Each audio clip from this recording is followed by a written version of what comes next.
ফরিদপুরের মধুকালের ঘটনায় অভিযুক্ত এক ইউপি চেয়ারম্যান সহ 3 জনকে নজরদারিতে আনার চেষ্টা করেছে পুলিশ ও গোয়েন্দারা।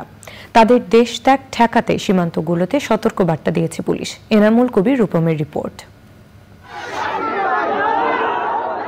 ফরিদপুরের মধুখালী মন্দিরে আগুনের ঘটনার পর হত্যা ও পুলিশের উপর হামলা ঘটনায় মামলা হয়েছে 3টি। তবে কিভাবে আগুনের সূত্রপাত তা এখনো নিশ্চিত হতে পারেনি তদন্তকারীরা।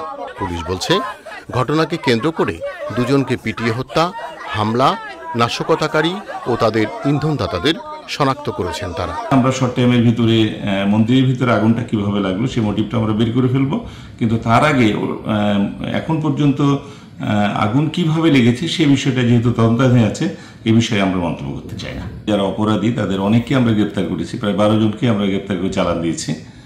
2 জন 164 করে কিভাবে ঘটনা তারা ঘটিয়েছে তাদের দায় স্বীকার করে সব বর্ণনা দিয়েছে, এবং সেই বর্ণনা এবং এই 12 জনের বর্ণনার মধ্যে দিয়ে আরও সিনারি আমরা পেয়ে গেছি যে কারা কোন অপরাধ করেছে। তাছাড়াও অনেকগুলো ভিডিও ক্লিপ আমরা পেয়েছি, অনেকের স্টেটমেন্ট পেয়েছি যে কে কোন অপরাধ করেছে। তো যারা যে অপরাধী করেছে অবশ্যই তারা সেই অপরাধের জন্য সেই ধারায় এবং আইনের সেই বিধান অনুযায়ী তারা শাস্তিযোগ্য হবে।